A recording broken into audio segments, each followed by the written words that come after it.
I am so excited to come to you and share today's episode. This has been a long time coming, and so many of you have been asking, when are you going to do the video on portable soup? Well, here it is. Today we're going to talk about just how to make it, why you would want to make it, how it replaces the traditional beef bouillon, and why you would want to. So stay with us in the next few minutes as we talk through all of that together.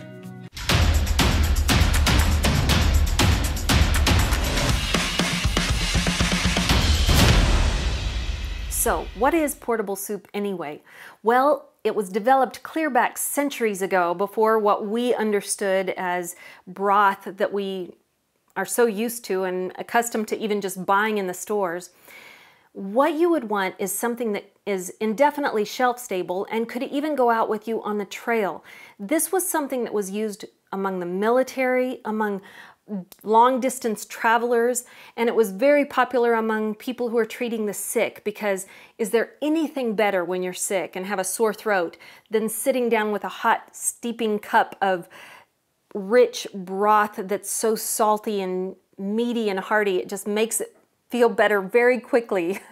That and your mother's love. All right, so today we're going to talk about exactly how to make portable soup. Now, it's also known as portable broth, pocket soup, bouillon. There's a number of different names, but you get the idea. It's what it actually is a concentrated form, a portable and indefinitely shelf-stable form of beef bouillon or bone broth. So let's get into exactly how it's made.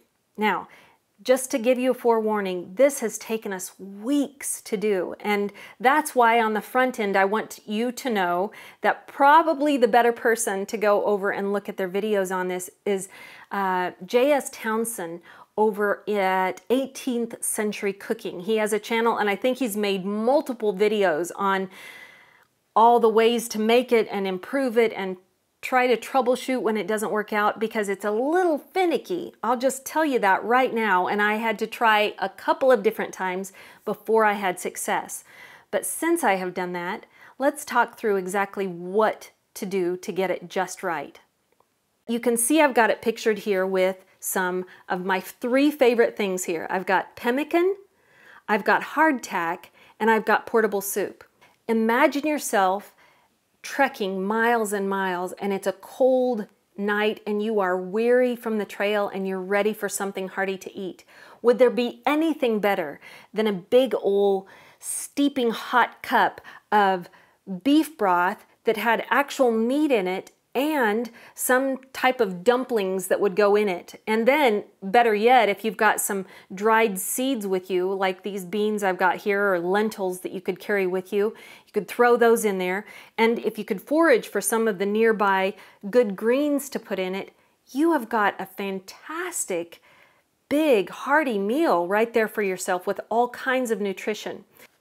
Portable soup is entirely concentrated and condensed, so it's extremely flavorful and very lightweight to carry with you. In fact, the way I like to carry it, you'll see, is in a little Altoids tin.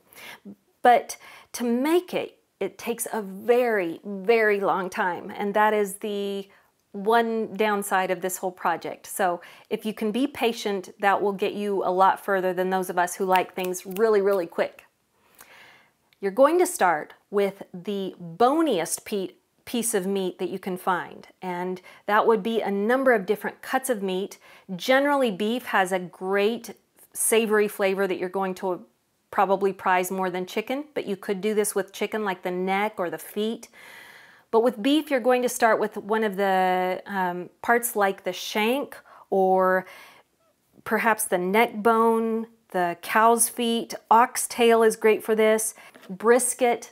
There are a number of different things. In fact, I was at Publix the other day and I wish that I had picked some up. But you can get a whole tray from the meat department of just big chunks of not really meat at all, just bones with the bone marrow in them.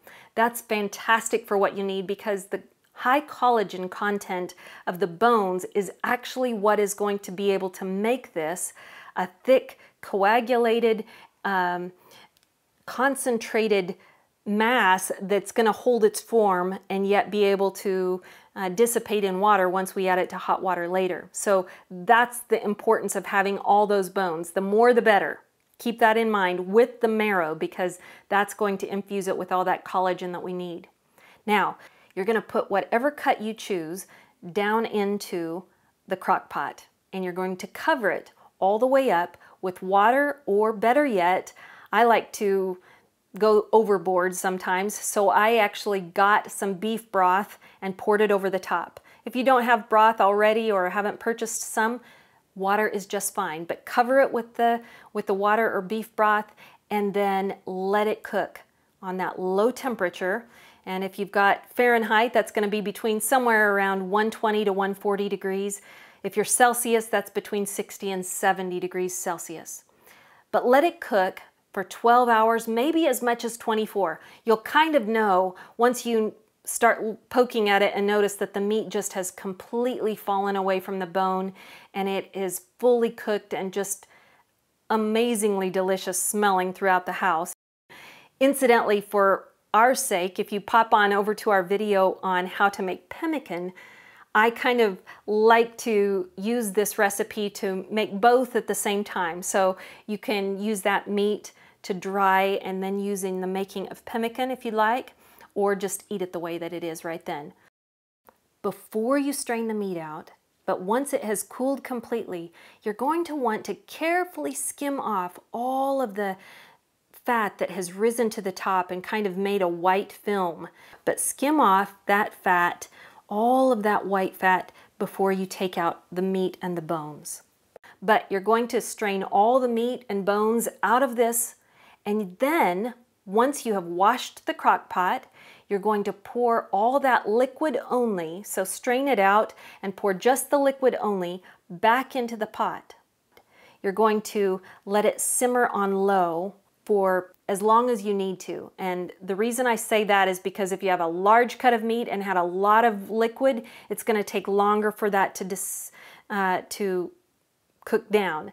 But you never want to see it boil. You want the water to just kind of evaporate. So incidentally, this is one of the few times that you want to take the lid off of your crock pot and let it just kind of evaporate slowly over time. If you have dogs and cats, of course, keep them away from the kitchen counter for the next few hours or overnight, but let this dissipate and it will cook down and down and down without boiling. Remember that. If it boils, you've probably ruined it for this recipe. You might be able to use it for something else, but you really will ruin the flavor of it.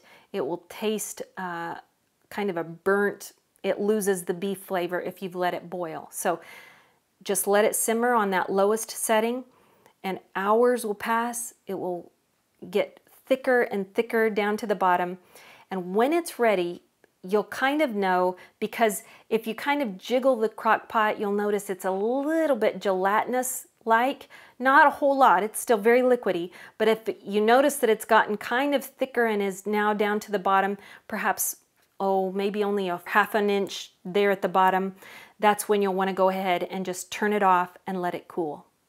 Now, once it's cooled, you'll notice that miraculously it's turned into kind of a Knox blocks gelatin type circular plug there at the bottom of the crock pot that is now time to come out, and you want it completely cooled, but you'll cut carefully all the way around the edge, and then yes, it may break up, it may break into pieces. Mine breaks into two here, and that's just fine, and yours may make a little bit more of a mess, but that's all right. As long as it's kind of a gelatinous mass now, you know that it's time to take that out and turn it onto some parchment paper, or you'll notice over on the 18th century cooking, they put it on a piece of linen, because then over the next few weeks, you're going to turn it back and forth so that the top and bottom equally have a chance to get exposed to the air so that it dries and dries and dries. I want you to see what this looks like after several weeks of sitting here. This has probably been sitting at this point as much as 8 weeks. Incidentally, you don't need to let it sit that long, but if it's really thick, it might need to. Now, you'll see what looks like powder on the surface of this, and I'll just admit to you, this is my one addition that I will take credit for that I thought was very effective, and that was I sprinkled it with a little diatomaceous earth. And the reason for that was, I suppose it might help keep the bugs away, but the reason I did is because I wanted a floury surface so that there was no chance of it sticking even to the parchment paper when it would be likely to. And so about every week, I'll just come in and turn it over and give it time to breathe and let it air out on that side for a week, and then I'll come in a week later and turn it over again. So I only had to put diatomaceous earth on it once, but that's the little bit of floury surface that you see on there right now. The parchment paper worked great. It won't change it very much as the weeks go by, but when it's ready, like it is now, you'll finally see it in what feels like, oh, I would say kind of the consistency of nice leather. It's very pliable, but it's not melting now that it's out here.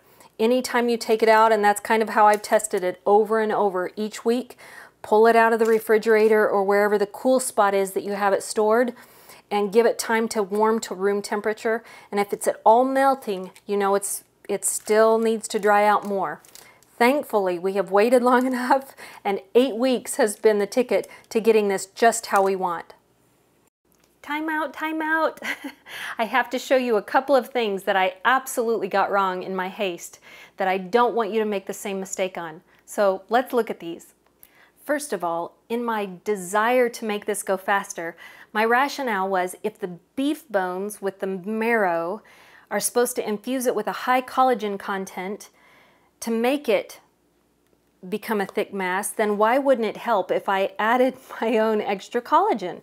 So this isn't the specific one I used. You can see along here, this has multiple animals represented. The kind of collagen I used was straight bovine collagen, and it did not help one bit. In fact, I just wasted a lot of very expensive collagen. So if by chance you have some of that on hand, don't be tempted to try and add it. Same with Knox gelatin. You would think in your mind, oh, that would make it thicker and dry out and be the consistency I want. No, it won't. It will not work. So I recommend that you leave that idea off the table also.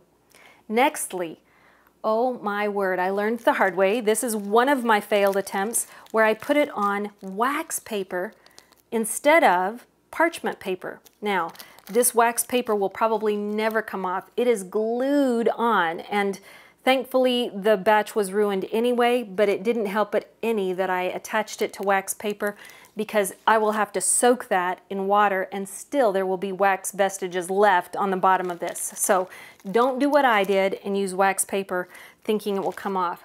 What you want to make sure you get is parchment paper, and that is miraculously different and much more successful in the long run to use real parchment paper, not wax paper.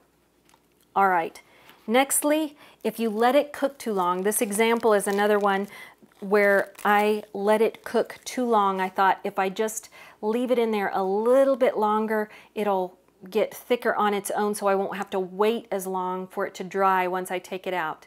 No, you can see this dried. It certainly got hard, but it did not do what it was supposed to. I cooked it too much and too long, so don't be tempted to do that.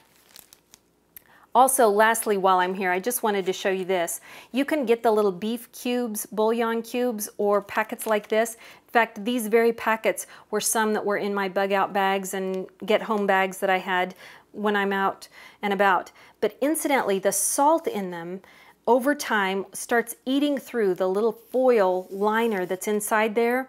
And even the cubes have a little foil on the outside, and the salt content is just so high, it goes and eats through that, and if any moisture gets in there, you know what I'm talking about when it just kind of turns to a little rock, and you'll never get that paper off the outside of it if you have the little cubes once it has been exposed to moisture and kind of all turned into one little mass.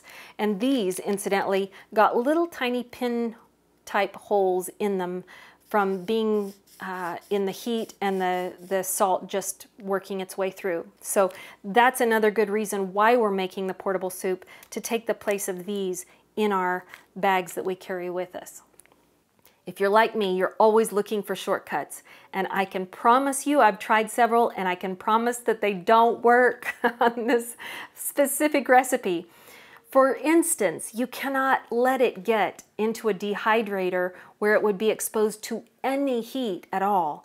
You don't want to set this on a counter where it's exposed to direct sunlight that might make it warm, or near a stove that would put off heat. You want this in a cool, dark, preferably dry place. The less humidity, the better. In fact, if you have a small dehumidifier that you could use in that room, it might be appropriate for your area if you have a lot of humidity.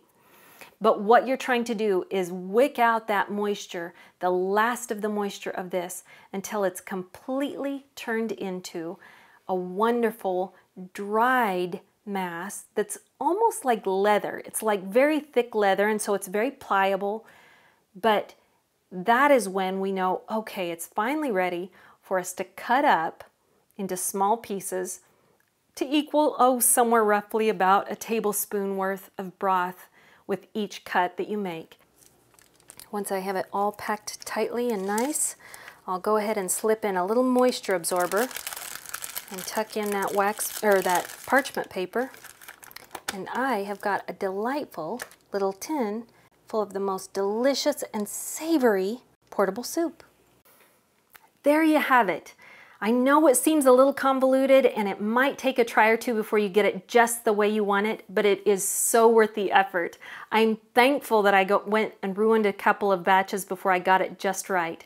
Now I have the perfect trifecta of the pemmican, the hardtack, and the portable soup. And together, if I was stranded even 10 years from now, I can tell you the nutrition content should still be the same. I could pull these out of my pack, put them with some foraged vegetables that I find out in the woods, and literally have a wonderful, scrumptious meal with a lot of nutrition. I hope this gives you hope to try it, and I hope that you share this video with someone you love this week.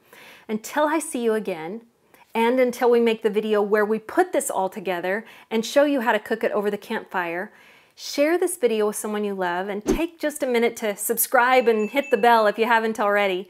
We'll see you next time, and until then, go out and be a blessing to someone today.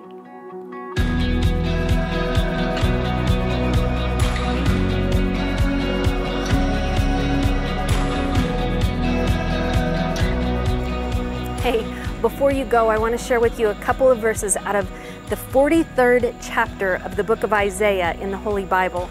This is verses 10 and 11. You are my witness, declares the Lord, and my servant whom I have chosen, that you may know and believe me and understand that I am He. Before me no other God was formed, and there shall be none after me. I am the Lord, and beside me there is no other Savior. Now go spread the word.